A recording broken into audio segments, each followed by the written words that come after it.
I'd like to call the February 14th school board discussion meeting to order. Please rise for the Pledge of Allegiance.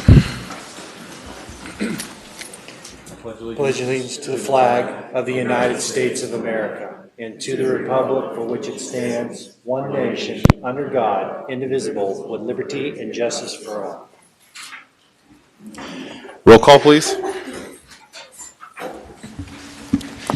Mr. Adams. Here. Dr. Anderson. Here. Mr. Caligiuri. Here. Ms. Chudowitz. Here. Mr. Devine. Here. Mr. Hill. Here. Mr. Sokolsky. Here. Mrs. Stepnick will not be with us tonight. Ms. Wetmore. Present.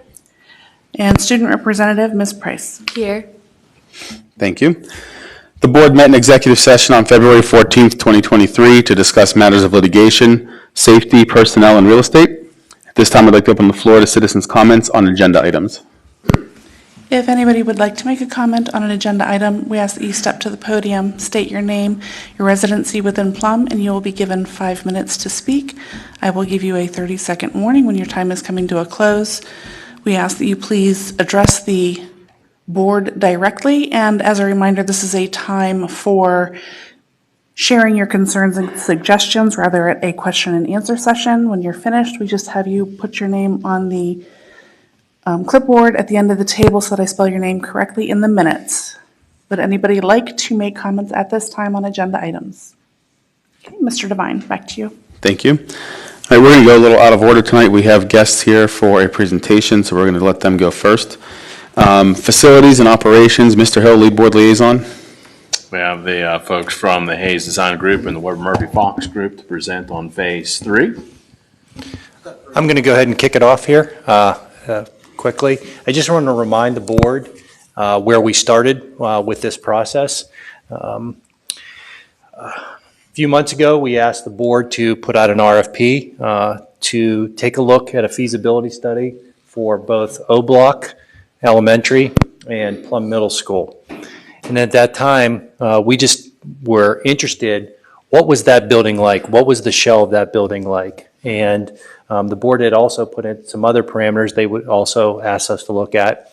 And so Hayes Design Group was the group that ended up getting that request for proposal chosen by the board to bring forward information on those two buildings. Subsequently, we have had Hayes present to us on 2 occasions. The first occasion, they basically shared with us the physical layout of the building and what type of condition it was in. And at that time, it came back that we had 2 buildings that had 2 good shells that needed some work in it. The second step of that process was to gain feedback from the constituent groups. Those would be the parents and community members, also teachers, and also feedback from administrators and feedback from the board, which the board received a survey which every single board member had the opportunity to provide what they thought should be the priorities for those buildings. And so step 3 of that process is where we are tonight. And Hayes is here to present some findings to you. We're not voting on anything tonight. There's nothing being moved forward. We have a lot of decisions over the next couple months that we have to make. We have to decide what are those decisions and how much does it cost and how would we pay for it if we did decide to make those decisions. So that's a very long introduction to them, but I'm also going to give Ryan an opportunity. He has been the point person on this project along with the rest of the administrative group, but he's been the lead on this. I'm going to turn it over to him and see if there's anything in there that I missed that he would like to share. No, just stressing the financial planning part of this. You're going to see some, a lot of dollars in this presentation, and it's going to be very important that we have a strong financial plan to support any of these projects that we have.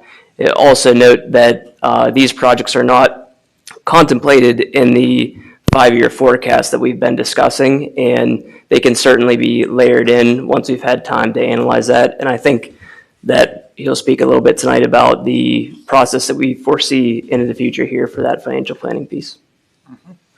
Okay, Mark, take it away. Okay. Thank you, Dr. Heinlein.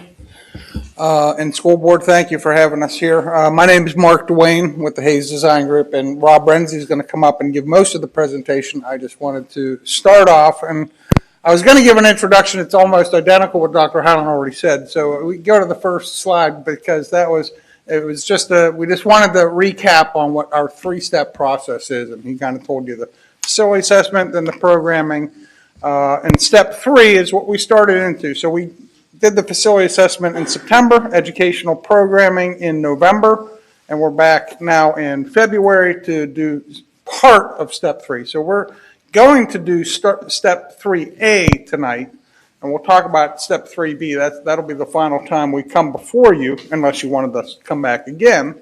But we still needed to finish up step 2, though. There was one piece that we met with you. We gave out all the programming information, but we didn't have information back from the board survey. So Rob is going to go over that with you just to, put some brackets around step 2 that we've completed everything we talked about. Now, and then step 3, Rob's going to go through. We identified a project for each building. Now, what I mean by project, it would be like a wish list of everything all in for O Block and for the middle school. So you'll see those. In step 3B, the financing and phasing is, we probably will come back to you in June. I think that talking to the administration, we thought maybe that would be the best timeline. That'll give us time to get your feedback on projects and how things should be broken down, how it works with the financing. And so when we come back, it's really, we're going to put together realistic outlook for your future, maybe even a 5-10 year plan of how you can accomplish some of these things. Go to the next slide. So yeah, Rob's going to come up now and start giving you the highlights of the board survey responses. Okay, thanks, Mark. As both Mark and Dr. Highland mentioned, we concluded, or we finalized the final piece of step 2 with the board in, I believe, early December timeframe. The board had a couple weeks to complete a survey online, a Google survey that really was taking bits and pieces from each building that we had heard from all of the constituents that we reached out to through our process, the students, the teachers, and the administrators, and then gave the board the opportunity to take a look at some of those comments and kind of rank or vote on those based on your opinions. And what is shared on the highlights in front of you all this evening is more or less where there was consensus on items from the board's perspective that they would like to see in what we're tackling in each of these buildings. So in O Block Elementary, you'll see there's, improving the HVAC, interior finishes. I'm looking at the room sizes and quantities, equalizing the size of the rooms and looking at additional classrooms in O Block.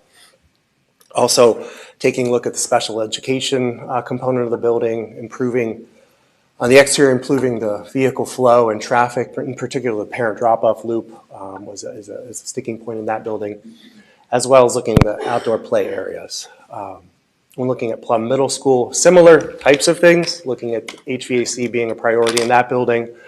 Again, equalizing or right sizing the classrooms and the special ed spaces in middle school as well.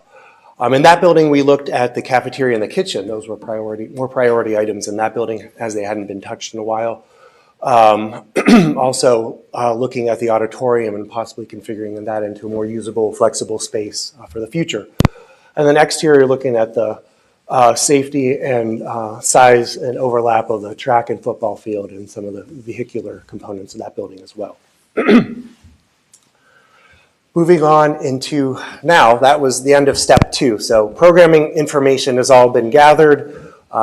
So our team took that information, and that's what kind of launched us into investigating conceptual solutions for each building.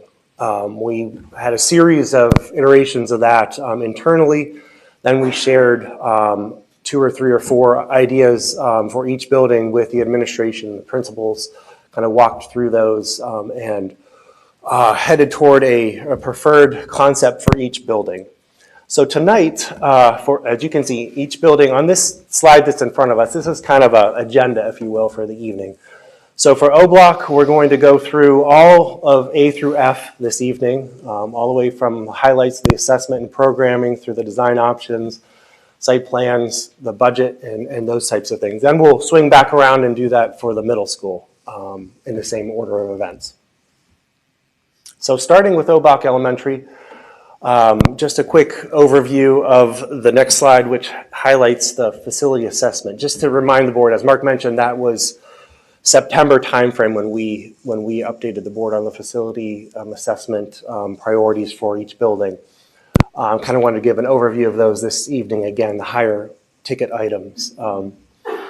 In both buildings, addressing the HVAC issues was a priority, and I do want to take time to update the board. You know, we've learned a lot actually since September. You know, we were in the buildings over this summer when they were unoccupied, assessing the conditions of the actual equipment.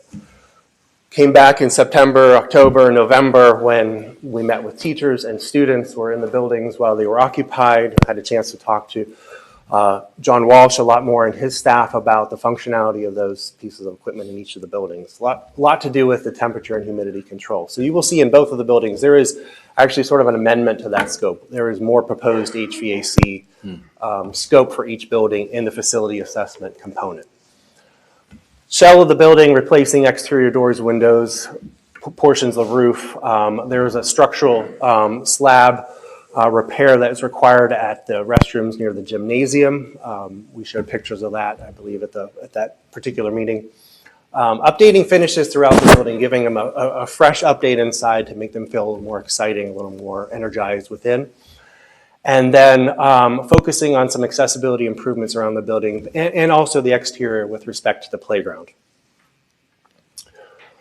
And then in November, we talked about programming with the board. So after we looked at the facility's conditions, as I said, we met with all the users of the building and started to learn more about programming specifics for each building.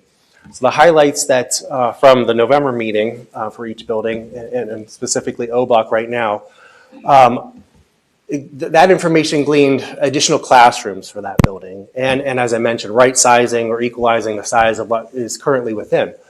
So it ended up with about a total of 5 more classrooms for O Block, and then increasing the size and and quantity of the special education classrooms and support spaces within the building, serving that need.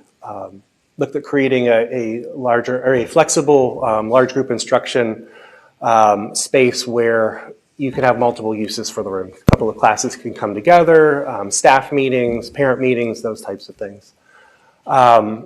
We also looked at addressing some of the deficiencies or some of the setbacks that are currently in the layout of the administrative office, in particular safety and security and how that interacts with the SRO office at the front of the building, just adding some more functionality and some more safety to the front of the building, as well as kind of improving some of the layout of that.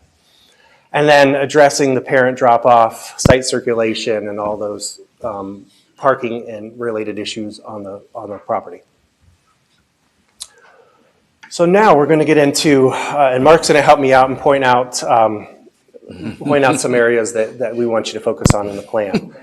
So this is the preferred design option, conceptual design option for O Block. And just a little bit of orientation. So we're looking at the ground floor, so we're going to start lower level and work our way up. The front of the building, so where the buses and the main drop-off is the lower side of the page. For reference purposes, north will be up, which is kind of how it normally would be on in directionally. And then we have a legend of color-coded items on the right, which you may or may not be able to see from your seat, but fairly simply, the green is classroom spaces, blue are kind of special instruction spaces, and then the purple is special ed spaces. And then gray is kind of support or admin type spaces.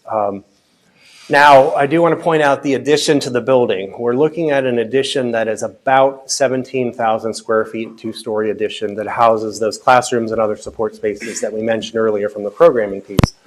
That is designed or conceptually designed at the rear of the building right now. So it projects off of the back of the building toward the hardscaped play and parking area in the back of the building. It's kind of, we're looking at it at sort of a tilted angle that helps us maximize some of the playground and jockeying in some of the other functions, because it's a tight site, but we were able to fit a lot of these pieces within it. You'll see when we get to the site plan as well. Just looking a little bit at the plan, one of the main pieces, as I mentioned, was not only to add onto the building, but we wanted to try to look within the footprint of the building you have today and try and maximize the use of the square footage you have there. That's where we like to look first to make sure you're using your money wisely, and how can we move walls a little bit to give you a little more space. So we were able to do that in some of the areas of the building. So the right side of the page is your newer kind of the additions that were added in the 2000, the last project about 20 years ago. Those are fourth grade classroom. I believe I got to look at my plan. Is that right, Mark? First grade. I'm sorry. You're on the lower level. You're right. I've skipped to the other plan. Hold on. But we've left those classrooms, kind of the size that they are today. We have first grade on the lower level, and then kindergarten on the lower level as well. Looking at moving the kindergarten out into the newer addition, because those classes need to be larger, those rooms need to be larger, they need to have restrooms within them. That gives us the ability to build that space anew and size it appropriately rather than squeezing it into the walls that you have today. So you have the kindergarten out in the addition in that general area, the first grade on the right side of the page, and then the purple, as you can see, is some of the special education space that we've worked with the administration to kind of space appropriately separated within the building footprint. That also gave us the ability to locate the life skills room to have accessibility directly to the exterior, which was a constraint with the existing location in the building. Moving up to the next level. So we'll go up a level to the first floor. Again, the same color-coded areas, green for classrooms, light blue for kind of special spaces, and then purple for special education. There's also kind of a light purple, which is student support spaces, and I'll go over that in a moment. So in the addition, again, we'll start back on the top of the page. We have 5 classrooms out there. So that's what grade that is, second or third grade out there. Second grade is out in the addition. And then we have, green on both ends of the building. So another goal was to kind of get the grade levels, on the same level of the building and near one another, so they're not traversing at opposite ends of the building and throughout. You'll notice in the middle of the building where the library is today, Mark, if you want to kind of point out, we've kind of bisected that space in order to get you back to the addition. So we've cut a corridor back through there, and you still have a very good size, actually a very similar size library to what you have today. It's just differently proportioned on the left side of that corridor. And then on the right side, the L-shaped space is the large group instruction space that I was mentioning. So a room that can be divided in half with an operable partition or left open for larger events or larger gatherings. And then in the front of the building, the gray area, which is the main entrance in the admin office today, we took a look at that, I would say extensively, to try to see how we could work with the existing levels in the building and kind of make that more safe and give a little more space to the main office as well. So in a nutshell, as I said, that's really the layout, the conceptual layout of O Block, about a 17,000 square foot add to the building. The next slide, just quickly, this is a conceptual effort. We wanted to make it fun. We wanted to show the board and others how, what we would start to envision, at least for discussion purposes, some of these spaces to start to look like, breathing a little bit of life into the building, giving some color, some height, some brightness. On the left side of the building is kind of a library space that's more functional or more flexible, allowing it to be a little more functional in that way. Bottom corner is what a STEM or a collaborative area could look like, and then the top right is a classroom with movable furniture that can be grouped into different settings and just adding a little bit more color and brightness to the spaces. So just a little bit of fun imagery to show the board. Moving on to the next slide. This is the site plan for O Block. So just to kind of orient everyone, Mark, the front of the building is on the right side of the page. So that is the front of the building currently. The lighter gray is your existing portion of the building. And again, the dark gray portions, that's the classroom addition we were talking about. And the other dark gray piece is a kind of a canopy that we are suggesting to put on the side of the building for inclement weather for where the students are being picked up by the parents. So a little bit of lay of the land on the site plan. Some of those major critical points to try to address with the site plan, again, were the congestion and the with respect to the parent drop-off loop. That really creates a lot of the issues currently at the building. The parent drop-off loop stacks around the building today onto those paved areas in the back, and then really conflicts with the staff parking along the back side of the building. So it's very limiting in terms of how many cars you can stack for the parent loop, as well as the in and outs that need to happen with those who are parked there currently. So we made that a priority to look at in this solution as well. We wanted to look at total parking on the site, as well as how the buses stack up in the front of the building, and then, like I mentioned earlier, finding a suitable and suitably sized place for the playground. Let's start there. I think that's probably the easiest part. Let's start with the playground. We're kind of looking at it right next to the addition. Would be sort of the traditional play area with a green space buffer between the building and the playground, and then another play court area to the right side of it. So that would all be accessible and functional for everyone to use. In terms of the parent drop-off loop, this is where we spent a lot of time trying to understand and figure out how this could work. The concept we're showing is bringing everyone similarly around the back side of the building, but we're extending that loop to that circular turnaround by taking everyone back there. And we're also stacking the staff parking all on the northern side of the site. So that gets, one side of parking. So it reduces the conflict with the stack up of the parent pickup. We're able to get 50 cars stacked up along the back side of that, which is far more than, I don't even know if there is a number you can say, Maria, but maybe 6 or 8 before you start conflicting with cars that are parked there today. So we're improving that greatly with this layout there. Those stacked up 50 cars can also serve as parallel parking, if you will, for after hours events. So that helps in that regard as well.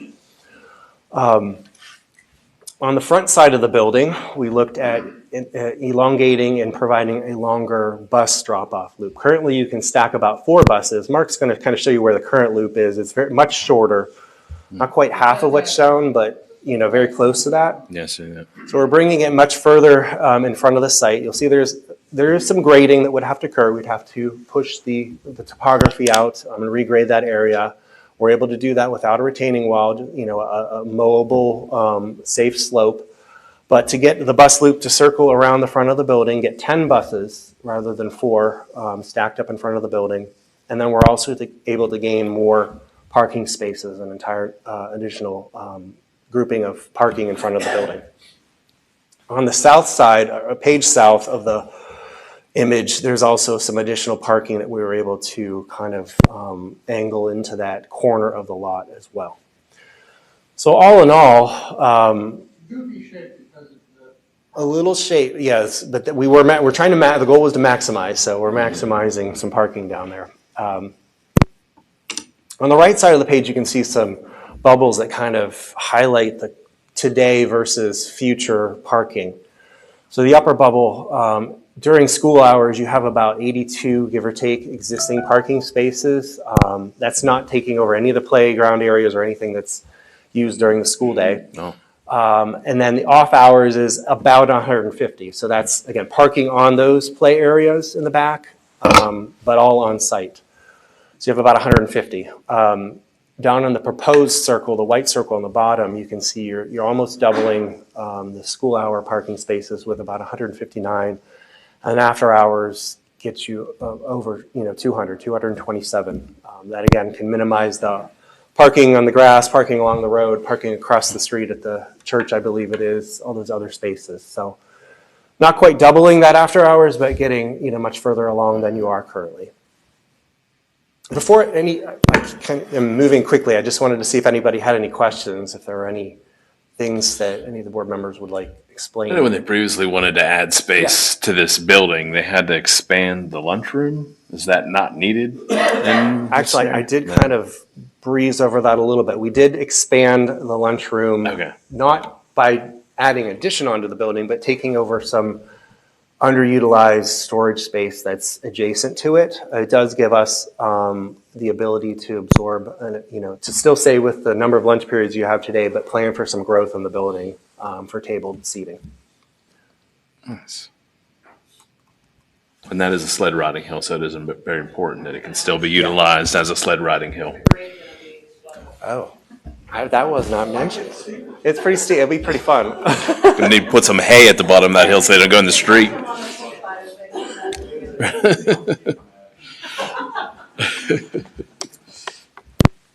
All right.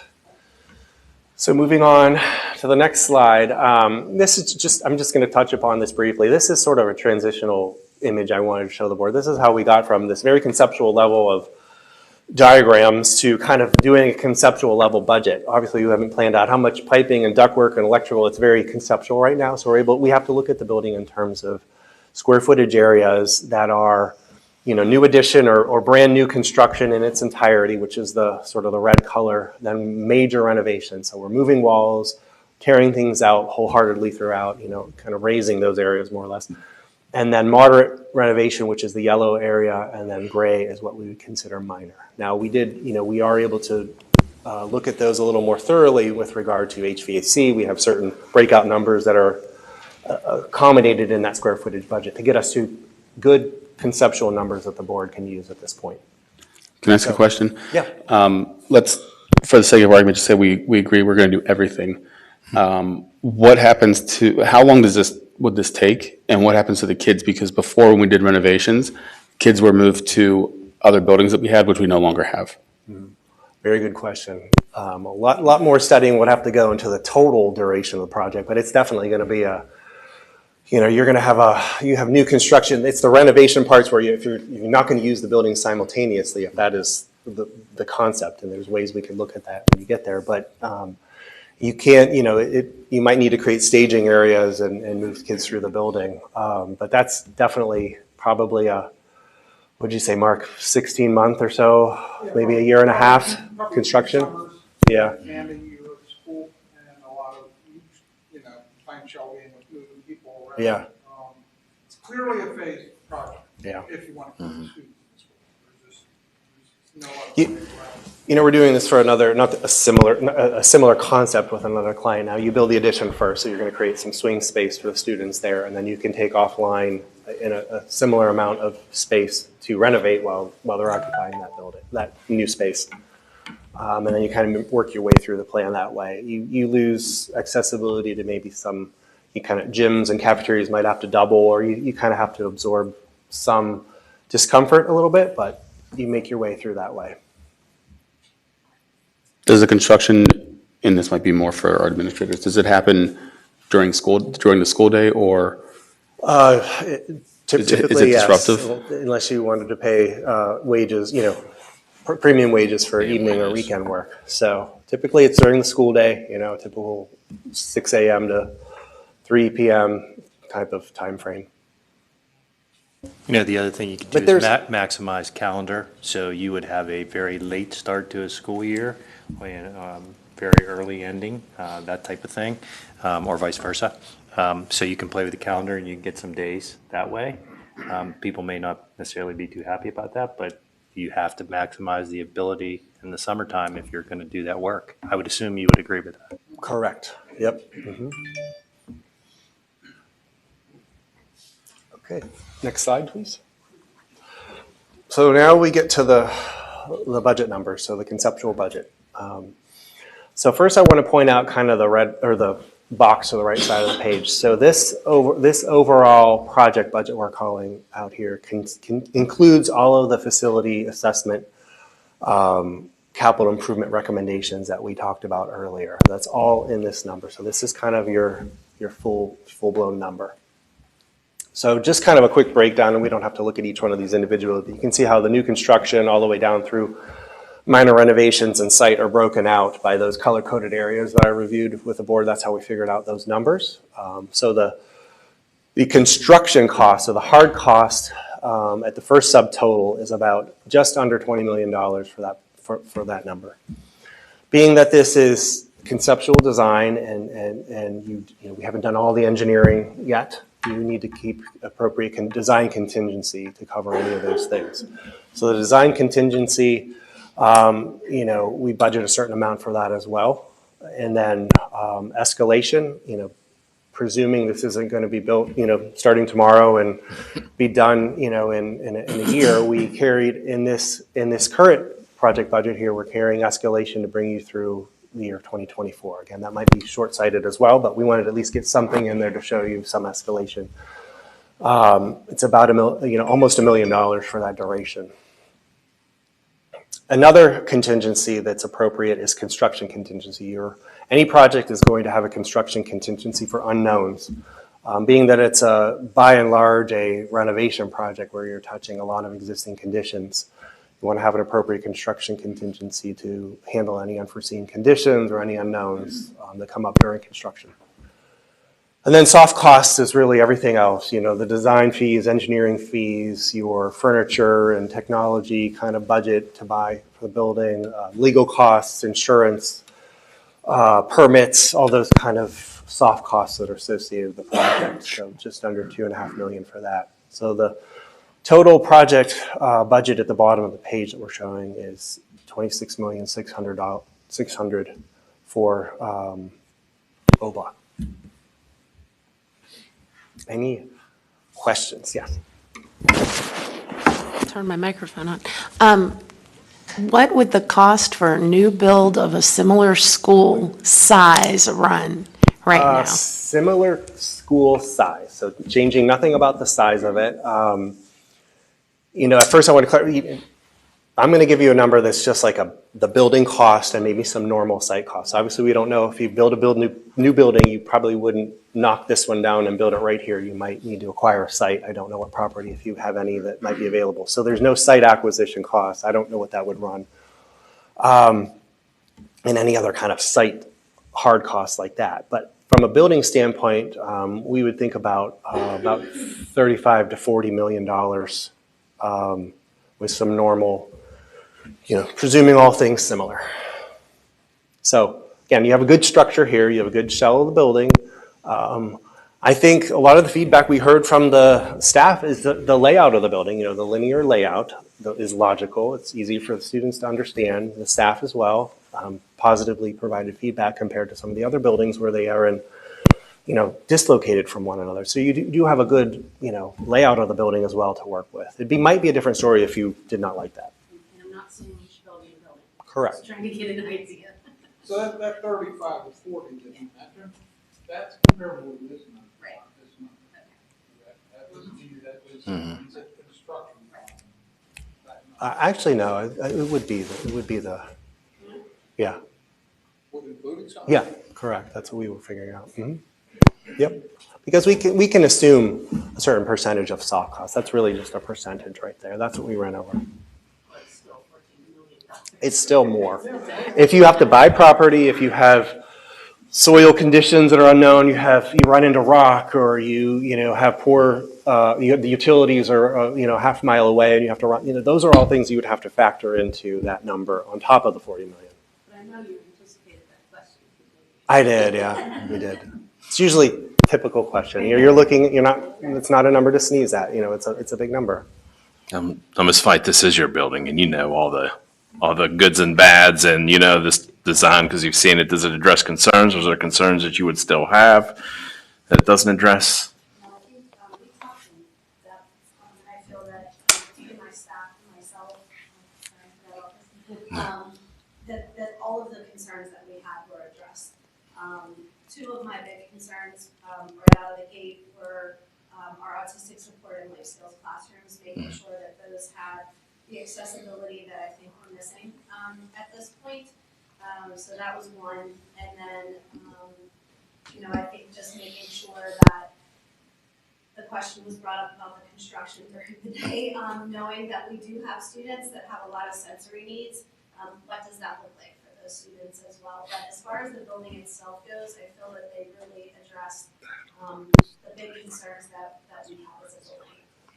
What are the biggest concerns you think you have in the building?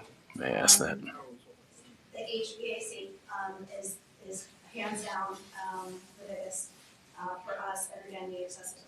Yeah. For our students. And that includes the playground. Yes. Yes. Thank you.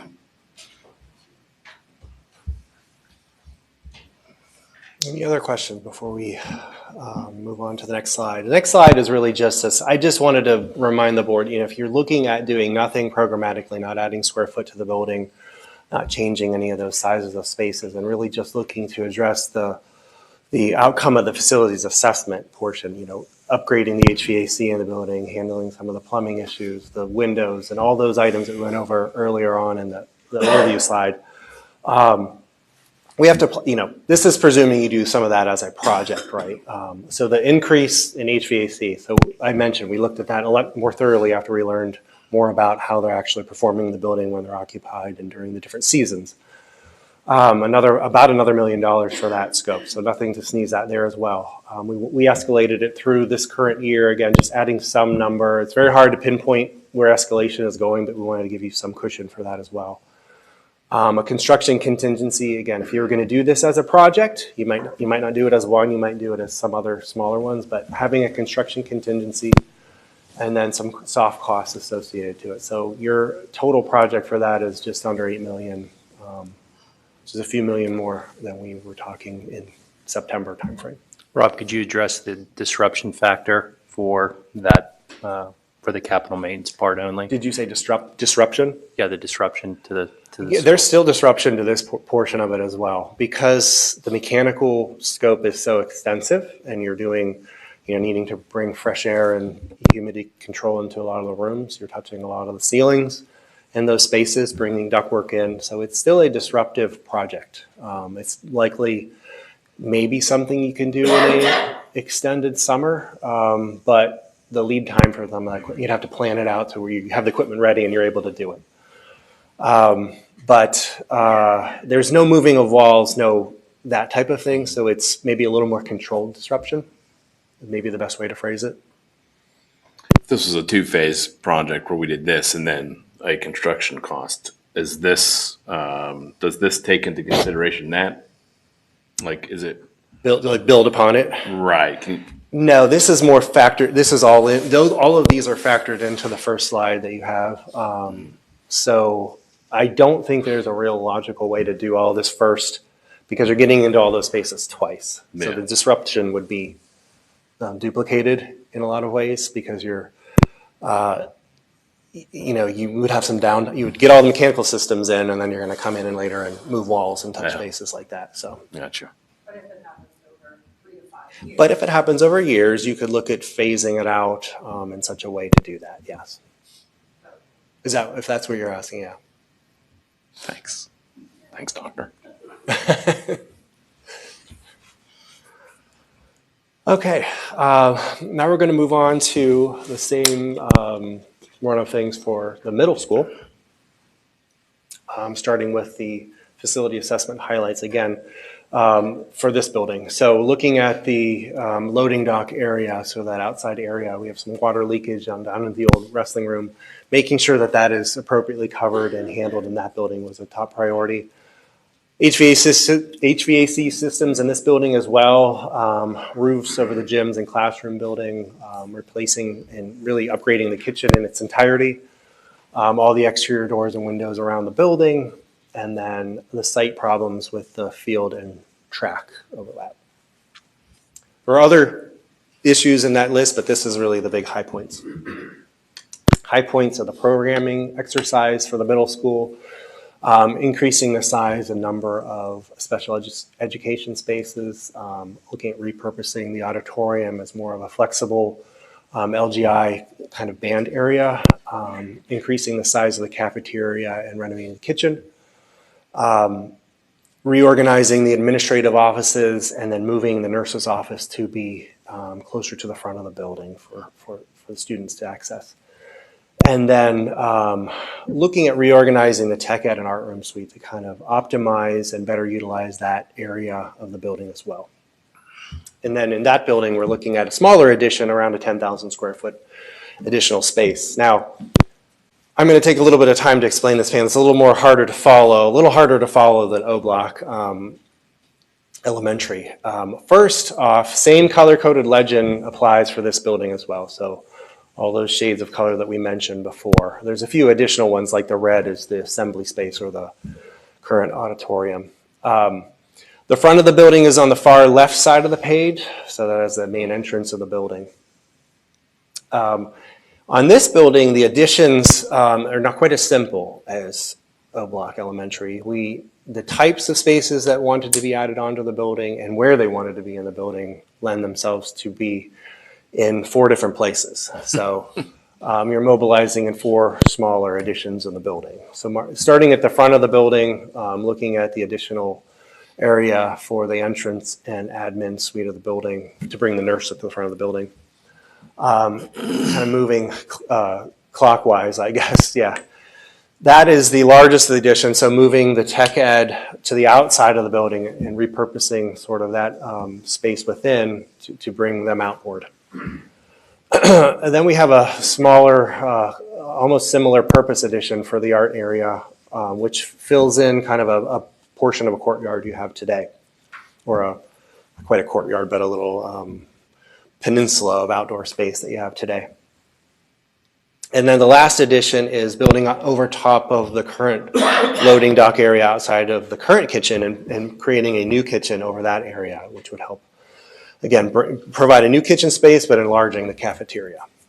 So those are your additions. Again, it's 4 additions, but all in total, they, in size, are just under 10,000 square feet. So the main goal in this building, or the main, I'll say, objective was to again, create that additional space, but provide some other optimizing of the spaces that are used within. And one way we looked at this, that, again, we looked at several iterations that made most sense with the team, internal team and the administration team, was to take a look at where the current library is today, which is kind of buried in the middle of the building, and remove that library from that location. That allowed us to bring a central corridor, a logical circulation path straight through the center of the building, through where the library would be today. That also gave us an ability to break out a open area in front of some of the assembly spaces. The kitchen and the cafeteria is nearby. The library that we just spoke about, we moved, from its current place to the blue area that Mark is circling now, which is somewhat of a portion of the tech ed areas today. Bringing some large skylights into the building to dump some natural light. It's very landlocked and dark in the center of the building. That helps bring some life into the center of the building as well. We also created another corridor that helps bring you through to the back of the building. So you have 2 ways to get to the classroom wing of the building rather than the one path around flanking the library. The major areas of rework in this building are the blue areas. That's the center blue area. So we have some rework to the tech ed spaces to create the library, some computer labs and that type of space, the art rooms. But then the music suite, that was another portion of the programming effort, was to bring some additional space into the music area. The red, which is your current auditorium, if you recall, we were talking in the programming piece about trying to make that a flexible space for LGI, which can double as the band room day to day. You have that ability to use it in both capacity for day-to-day instructional, but also if you have whole school activities, you can use that space to seat everyone within it, which is something that I believe they do not have today with the gymnasium. Then the last piece I wanted to point out is the front entrance addition to the building. This took some studying to try to figure this out up here, but bringing the nurses area up to the front of the building and also improving the location of the SRO and the proximity to the secure entrance and being able to provide backup to the administrative secretarial area there as well. So that is a new addition in front of the building that helped achieve all those items. So the nurses brought up into the front part of the building. To the right side of the page, the green areas, by and large, a lot of that is minor renovations. A lot of the classrooms are appropriately sized. We're just moving around how they're assigned and maybe moving a wall or two here and there to give, to optimize that area. So the bulk of the work is on the single-story part of the building to the left side of the page. Next slide, please. Again, just some quick imagery of what we were thinking could breathe some life into this building. The bottom left corner is something to the effect of what an LGI space could look like. You have retractable bleacher seating with backs and supportive backs like an auditorium style seating that can be used for large events or all school events or performances or shows. But during the day-to-day, those can be retracted and you can use that space for band and other functions. The bottom right side is just an idea of a cafeteria, bringing natural light in, getting some height, trying to do that, with what you have today. And then the top images of a library with some, skylights and natural light being dumped in. So just some thoughts and ideas to align with the plans. Next slide, please. Site plan here. A lot less to achieve at this building in terms of what to fit on the site. We did have to accommodate the additions, but it's for the most part flat in a lot of those areas. On the right side of the building where the tech ed addition is, and adding that on, we did have to adjust that parking lot that extends down there, and we've created some new parking up in the loop in the front of the building to offset that. But the bulk of the work on the site plan was related to, or is related to, correcting or better a better functional football field and track. So we took that plateau area and enlarged it, regraded it a bit, and shifted then the field and track to the north. And again, created, looked at those radius of the track and kind of made it so that those would not overlap, and you have the two of them coexisting safely in that area. So that is the larger piece of the site work on this on the middle school property. Any questions on the site plans? So again, the level of renovations plans for the middle school, as you can see, the gray area starting bottom up, that's the minor renovation. So a lot of areas being only touched minorly in the building. The moderate is a very small portion of the building, so the majority of the footprint is is under the major renovation category. You can see the orange area takes up well over 50% of the first floor area. And then the additions are in the red. And this building is in total about 125,000, 126,000 square feet with the additions. Next slide, please. Getting to the budget for Plum Middle School, again, itemizing those different types of renovations and construction in the site conditions. So this building, just the construction cost is just shy of $28 million for that subtotal. Again, just more square footage to this building, and again, a little more complex of types of additions to this building.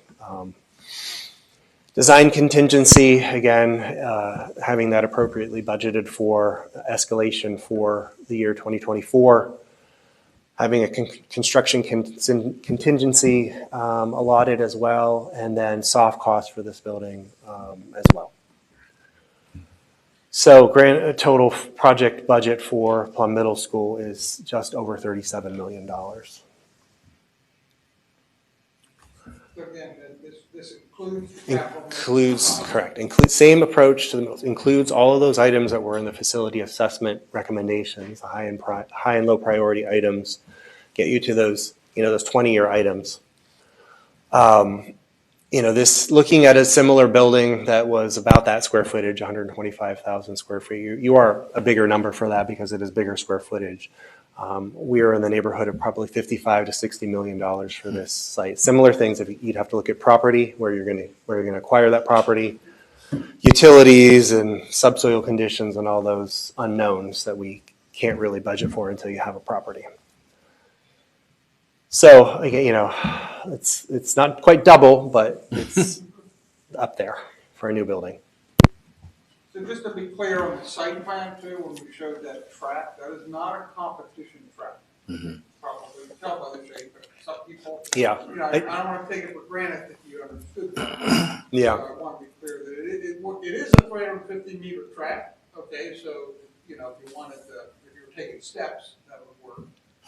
but yeah, it's not a competition running track because the radiuses are too tight. So in order to fit a competition track, if even like 6 lanes, we'd have to do a lot more. A lot grading. more. We might even be imposing on some of the neighbors' property. So what we did is it's like a 2 or 3 or 4 lane track at the tops, but with sharper angles when you get down to the end, more rectangular. But we could fit a regulation football field or soccer field inside that track without you running onto the track while you're making a play. Why would we keep it? Why would we keep the track then? We had heard from the people we met with that it is used for, there are some practices out there, but community walks on it. There was a lot of vying for that to kind of stay active. If you want to get people upset about a project, take away their track, their easy track. I mean, it's a very big space up there, a lot of parking lot to walk around in. It's not used. In building the kitchen area above the old wrestling room, what would happen to the old wrestling room below it? Don't know yet. Like it could be usable space. Not. I wouldn't recommend it to be occupiable space in terms of a student space or anything like that, or anything. But storage space. You don't have to fill it in, you don't have to do anything. Not at this point. We don't believe so. No. Structurally, it's okay. We thought that was a good place for an addition too, because of the problems that we've had recently with water infiltration. By building on top of it and connecting the roofs, we're kind of solving that problem. We can do a lot of things with the asphalt and drainage and try to solve it. I don't know if that's as much of a guarantee as if you build over with a roof. Yeah. There are some structural immediate issues in that space though, correct? Correct. There are some Yeah. structural pieces that we'll want to tackle sooner than later, and if you build on it, that wouldn't be money to be throwing away, or it needs to happen anyway. But if you build on top of it, it's obviously a bunk, sturdy, but we'd work around those existing structural So pieces. all of the water issues that have happened haven't destroyed the ability to build on top. Correct. That's our belief right now. Dr. Boyle, same question to you. It's your building. Has it addressed your concerns? Is there other concerns maybe it doesn't address? And does it address some of the top concerns that you have? And what would those be? All right.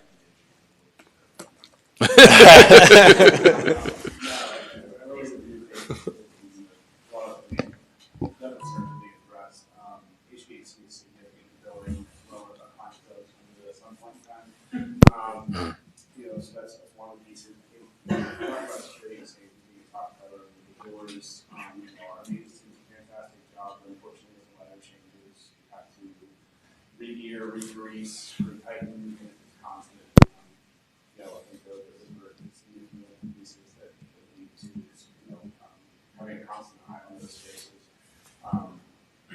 The building footprint itself, getting the library out is happy out of the center of the building, is happy to see that we're going to build up a bit. That's some natural light in the building. And then we have SCG service. We talk about mental health this point in time. We talk about we have a lot of people coming in and out of our buildings to support students, but unfortunately they're being on the second floor, first floor. This project, so that's why it's really around. So having that central location when students need that support, place to go to, I think is critical.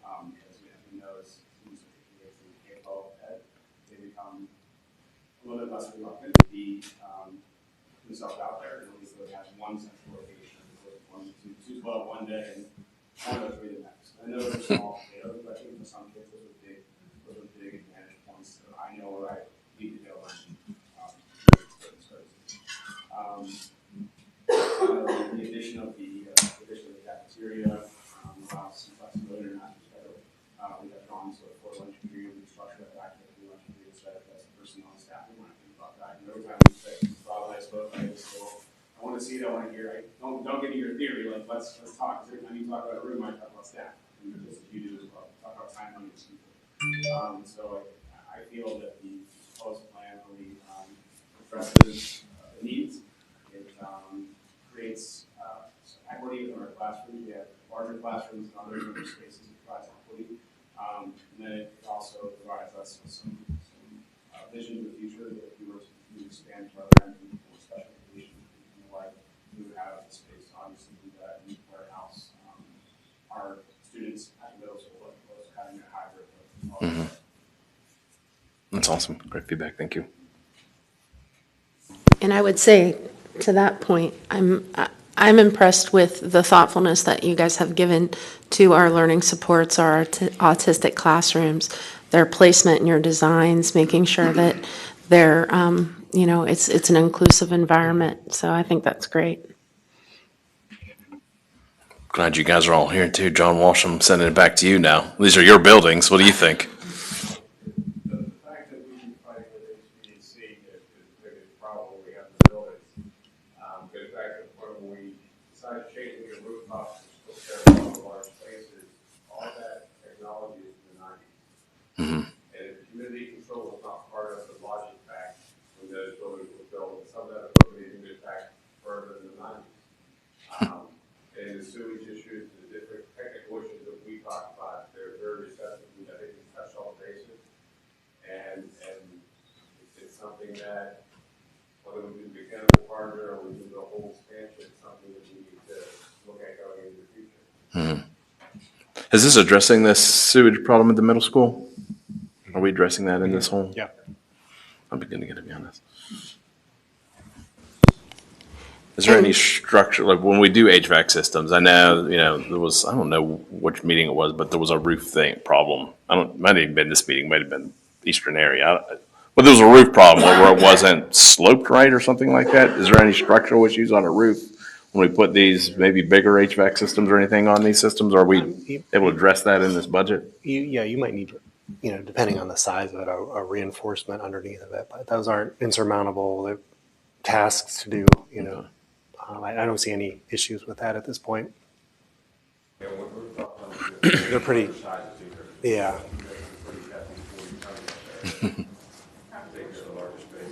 Yeah.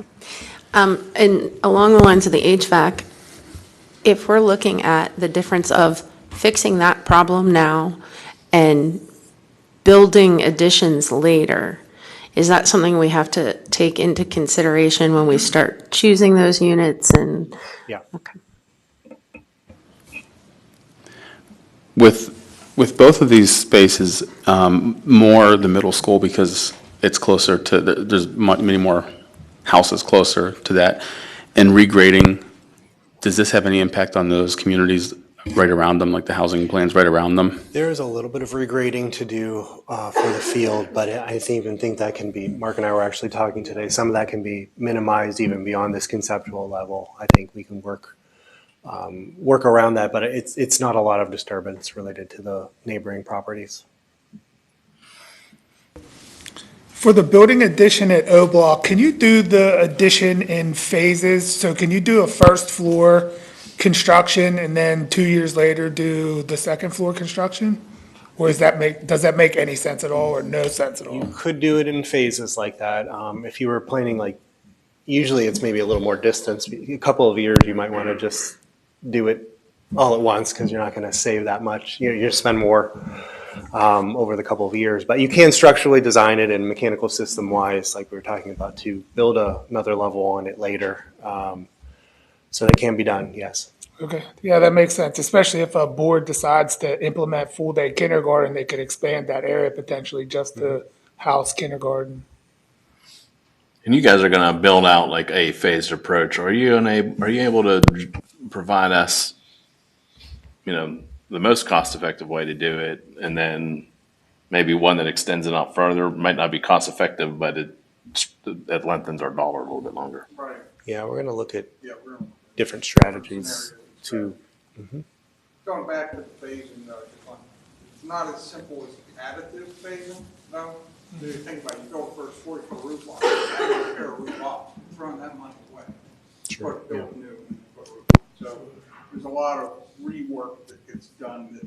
So if you added those two costs together, now it helps if people only have a certain budget to spend.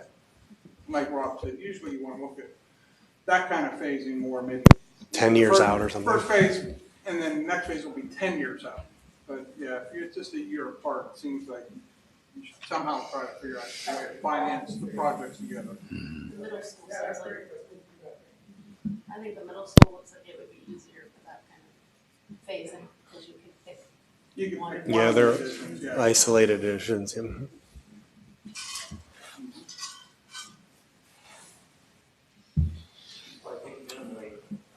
I think minimally, it's going to take us some time to figure out financially how we go about even attacking this. And then,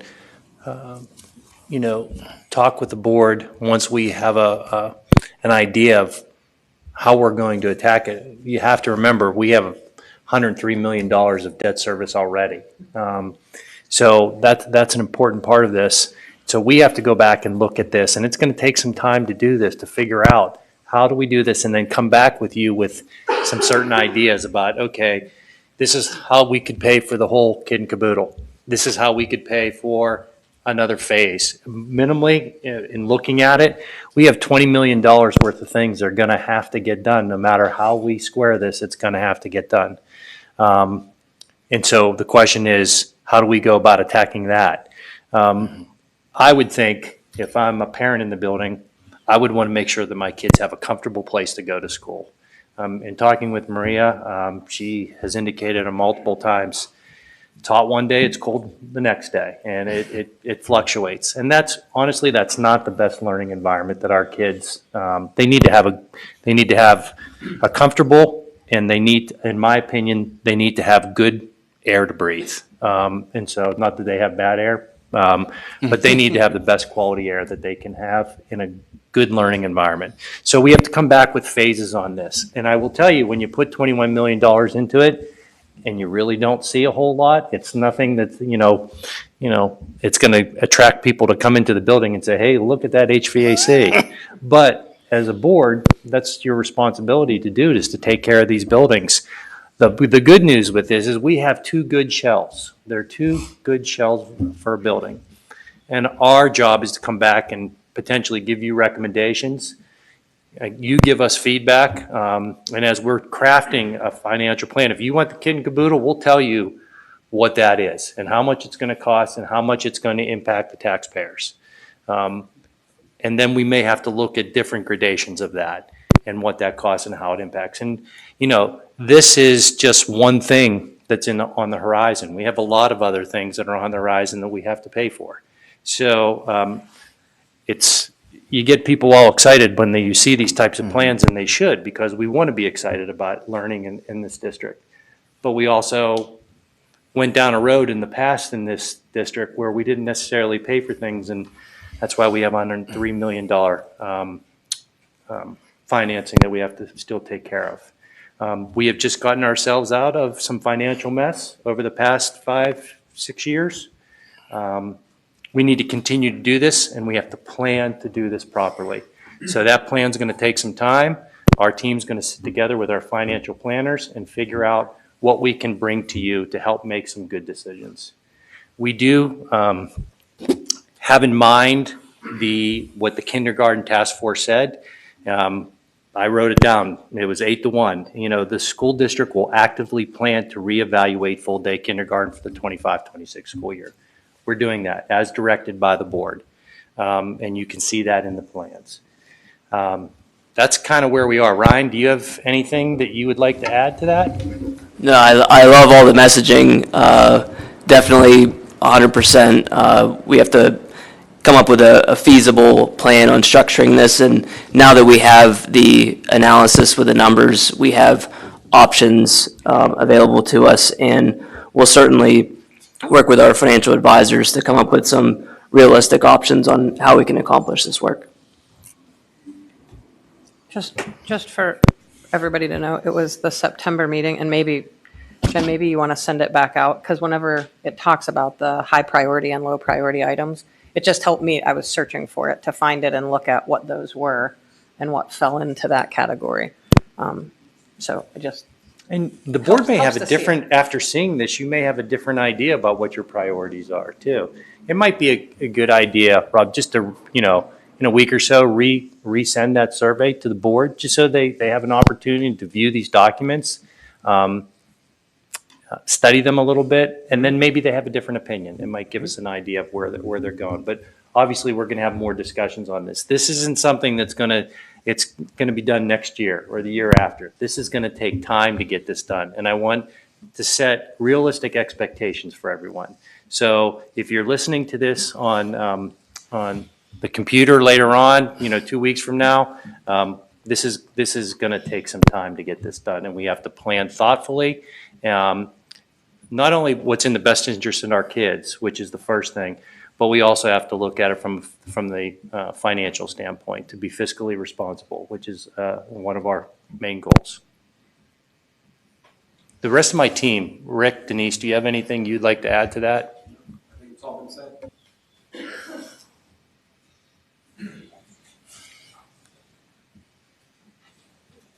think we had a couple more, a slide about same following slide here as if you just did the capital maintenance items, factoring, in the additional HVAC items, which is basically all the classrooms too. Before we were not looking at all those, but there's the humidity and temperature control and all that needs to be accommodated in the capital maintenance budget.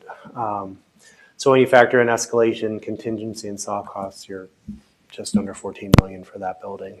So, and then the next slide, as we mentioned, just looking at the steps coming forward in 3B, we kind of hit on those just a moment ago, but looking at how to prioritize some of what you've seen tonight into priority projects, as well as Why don't you explain this a little bit? This is kind of interesting. the master schedule.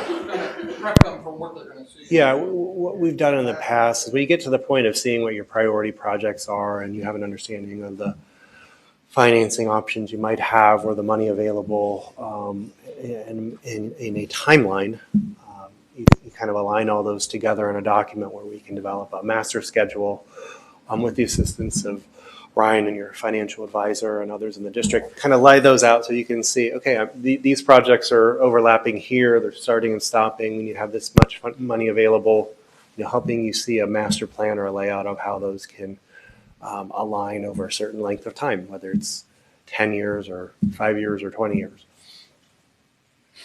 We once had a list of capital improvement projects. This was when I was out there.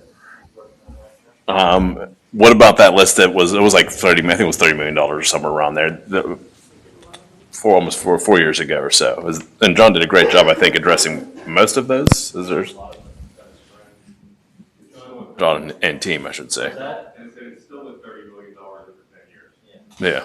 And he's working on an updated one with Ryan, right? I'm not sure when you anticipate having that. Yep, many of those projects were addressed in the past, but as you know, you keep on coming up with additional projects. So we're working on a refreshed list there with try to stay within our capital key performance indicators that we've been working on to try to layer in that plan over the next 5 years, and then match the funding with the projects as well. So that's an ongoing task, and we're going to definitely come back to the board and provide that update on our regular capital items. I think it's important because that's a big number. This is a big number, and kind of. Yeah, those in the 5-year plan, the savings and contributions to our capital project fund was to increase from essentially zero where we're at today, $200,000 a year to grow to an annual contribution of $1 million. And that is in the 5-year plans that we've already presented. So there is development of that plan already. This would be on top of that.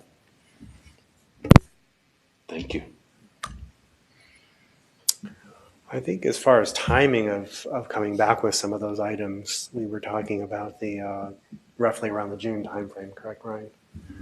To come back with the board with a more of a final presentation with those pieces. Correct. We need a lot of internal discussion on these things to sort of bounce back and forth between financing and realistic projects. And so we'll get our whole team together and work on that over the next few months here. But June was the time frame. Yep.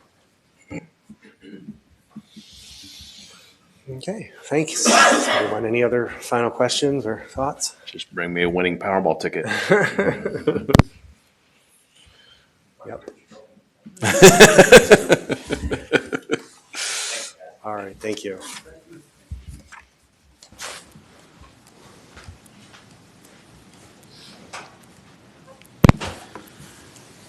Adam, it's still yours. You want to finish out your, Up to you, or we can flip-flop to the top. now finish this one off and we'll go back to the top then. All right. Copier and printer request for proposal. What is it, a couple printers? I'll take that one. That is our district-wide copy machines and our print shop machines as well. In this request for proposal, this is where you're working with Optimize On, who we engaged for this project. And you'll see there's a ton of detail and specifics on the specifications that they're asking for. There is the Part A of the RFP relates to all the copiers and printers, and then Part B relates to the print shop and the more production type equipment that's there. I've been very impressed with Optimize On. They've worked really hand in hand with Mr. Loletta as well in speccing out the needs that we have and the locations of these printers, and they've interviewed every single department as well. Nice. And gathered all of their needs. And what's going to happen here is next steps. If you're comfortable with this, they would like to get this out as soon as possible, as early as tomorrow if you're comfortable with the RFP, and be able to start advertising and get responses back. We'll develop an internal team as well to evaluate the proposal and also come up with final specifications on which, based on pricing that we receive, which copiers are appropriate for all of the spaces that are needed. And then we'll finally come back with a recommendation on a selected vendor with a proposed contract as well. There probably is going to be a lease option and a buy option. We've traditionally done the lease option. From a financial planning standpoint, we've probably not done the financial planning to be able to do the buy option, so it'll most likely be a lease recommendation, but we're going to bring back those options to be able to evaluate both of them.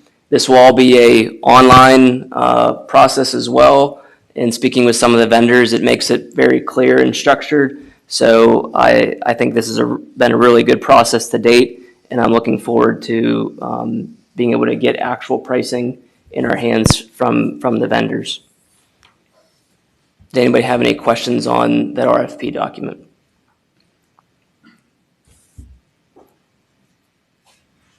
So do you need us to move this forward or? Correct. Okay. If you want to get it out tomorrow, do we need to vote on it? Just move it forward. Okay. Do we have 5 to move this forward? Line item C, the addendum to Direct Energy Business Contract Extension Resolution 2022-1122-2. That was approved by the board on November 22nd, 2022. Just a slight modification on the wording within the resolution. The consortium, there was wording in there that had this fixed adder pricing that was at or below the previous contract. That pricing has changed, and they have gone back to all of the schools within the consortium and asked for a revision to this resolution. And that would be my recommendation as well. They're working with Direct Energy on this, and the consortium has had a process to select this vendor. And what's going to happen is that there's going to be 2 components that they're going to bid on. Is that they're going to have a fixed adder, which is going to be a fixed price of delivery, and then subsequently they're going to award contracts for the actual generation of the electricity. So this will be kind of a 2-step process, but it is all controlled by the consortium at the Allegheny Intermediate Unit. Any discussion? And do we have 5? Or is that your job? Lastly, line item D, new signs out in that side of the building and in the front of the building. Hopefully you guys got a chance to look at the pictures. I think they look really awesome. And Dr. Highland has some really good news about how we're going to fund this, right? So, first of all, if you take a look at the high school sign, just some things that we can be clear about. When they built this wall, the 3 flagpoles were there. We are going to remove the 2 flagpoles on the right-hand side. We're going to move the state flag. with the American flag underneath it, and we're going to move the POW flag down by the War Memorial. And we're going to have those two flagpoles removed. So you'll be able to have a full view of the sign. The sign is going to be backlit. Both the Plum script and our logo will be backlit as well. The only thing that won't be backlit is the home of the Mustangs. And according to the person that we work with, Dave Behringer, who's also online in case the board has any questions, he's done a lot of the work within our district, and I think he's done a fantastic job. His company's done a fantastic job. Very easy to work with. That won't be backlit, but the lights will kind of shine down below, and you'll be able to see it.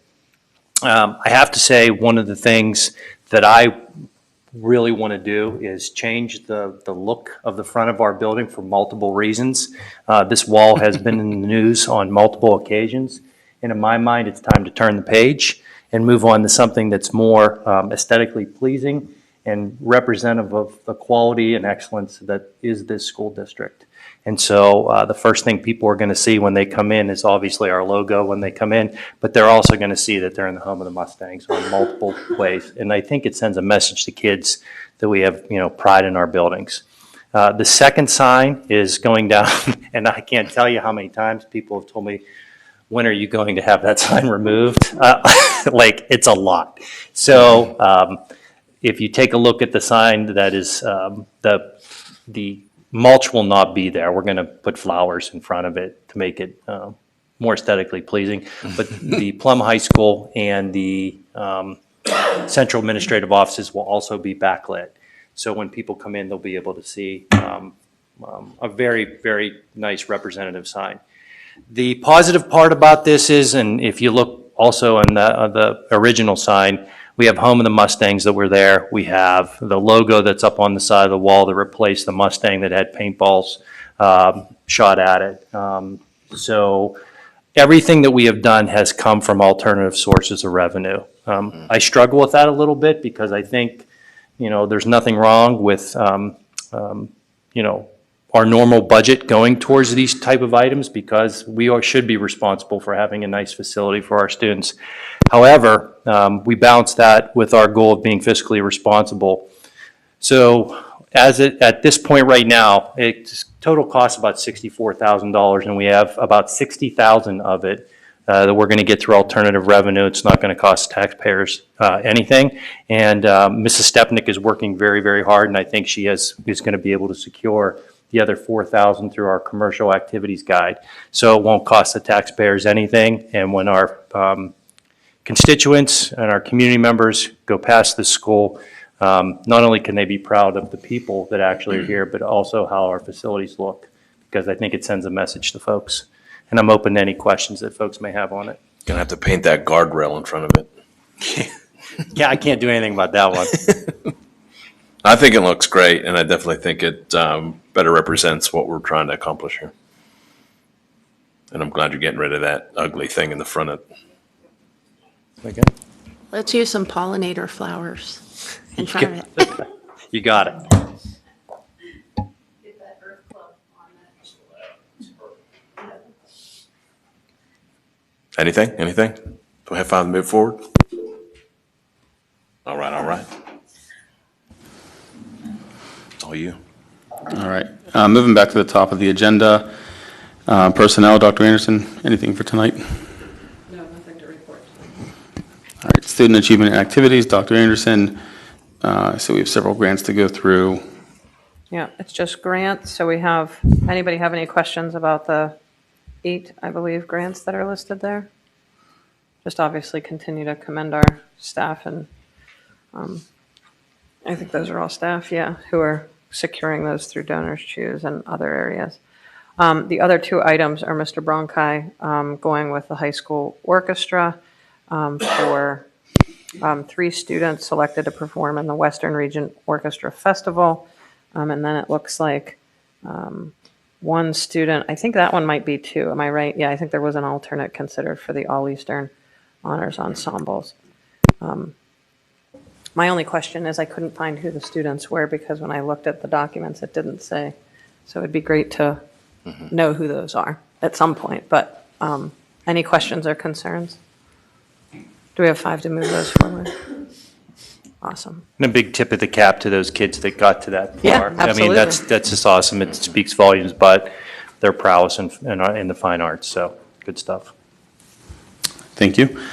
Safe and supportive schools, Mr. Adams, anything for tonight? Nothing for this evening. Thank you. Budget and finance, Ms. Chudowitz, do you want to run through these items? Oh, for the first part, Mr. Manzer, you'll notice under, number 1 for January, the transfers regarding, the tax amount collected. If you wouldn't mind, Mr. Manzer, explaining that in a little bit further detail for everybody's benefit. Sure.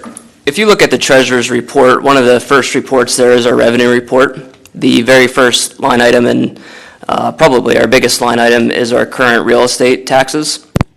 The second motion on this agenda closes out our collection of our current real estate, and the anticipated budget versus the actual year-to-date revenue, we're about $128,000 short on that.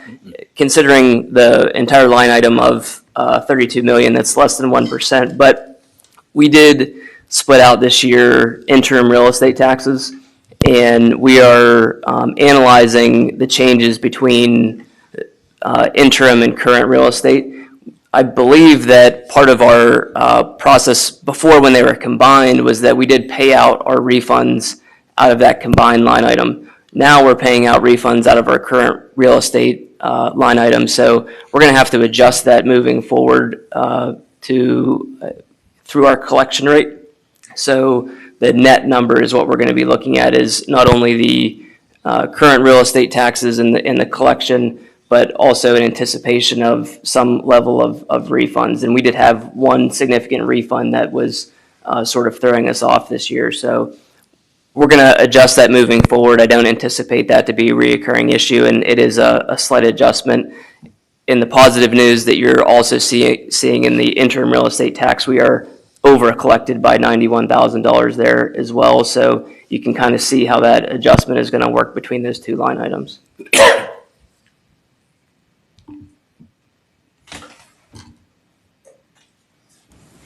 Thank you very much, Mr. Manzer. We have 5 to move those items forward. Yep.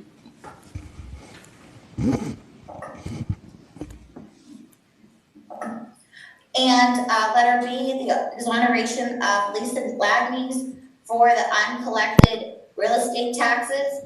I know we've done this in previous years, but the tax collector exoneration is, the link is attached.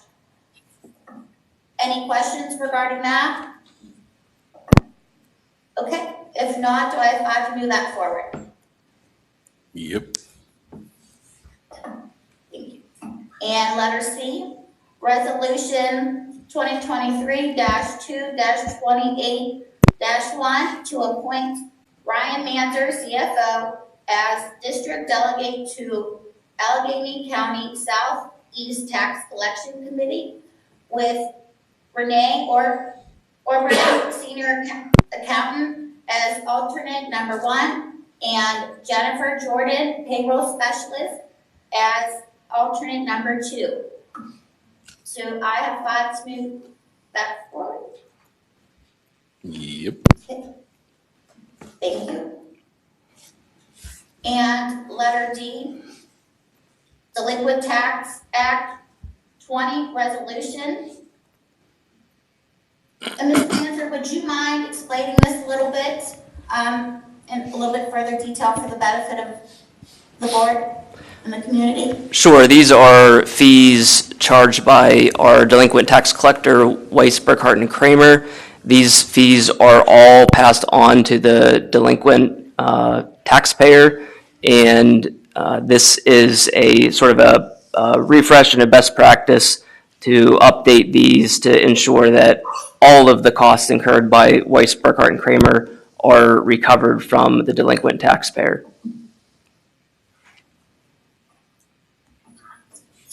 Thank you very much, Mr. Manzer. If there's no further questions on that, we have 5 to move that forward. Yep. Thank you. That is all I have. Thank you. All right, Forbes Road CTC, Mr. Hill, anything for tonight? Hi, you should just click on the link there. See, February is Career Technical Education Month. They got a lot of great events going on. Also, as a reminder, make sure if you're interested, 1, you can get a tour, and 2, register early. There's a waiting list for a lot of the popular programs. You want to make sure if you want to get in, you register now. Thank you. And nothing for intergovernmental tonight. Ms. Stepnick is not on tonight. She does have 2 items here. Michelle Stepnick to attend the AIU legislative meeting on March 23rd at no cost to the district. Do we have 5 to move that forward? Michelle Stepnick to attend Advocacy Day in Harrisburg, PA on April 17th and 18th, 2023 at no cost to the district. We have 5 for that.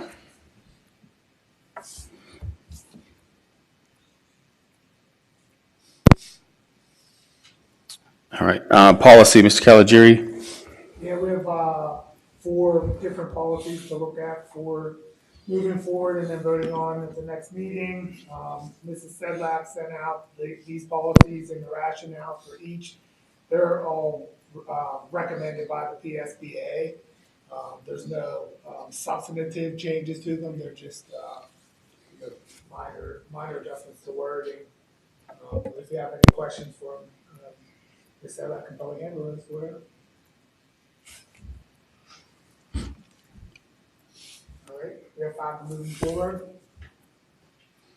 All right, that's it. Thank you. Equity and inclusion, Ms. Wetmore, anything for tonight?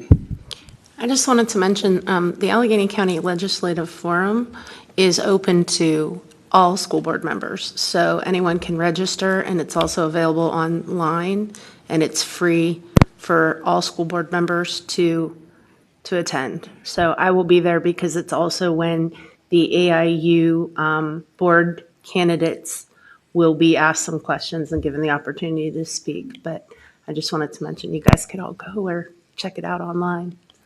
Thank you. Community engagement and outreach and development, Ms. Stepnick is not here tonight. At this time, I'd like to open the floor for citizens' comments on non-agenda items. Are there any citizens in the audience that would like to make comment on non-agenda items following the rules that I had stipulated at the beginning of the meeting? Oh, Mr. Devine. Thank you. Upcoming public meeting, board action meeting on Tuesday, February 28th, 2023 at 7 o'clock here in the high school library. I would now like to call the meeting adjourned. Do I have a motion and a second? All in favor? Meeting adjourned.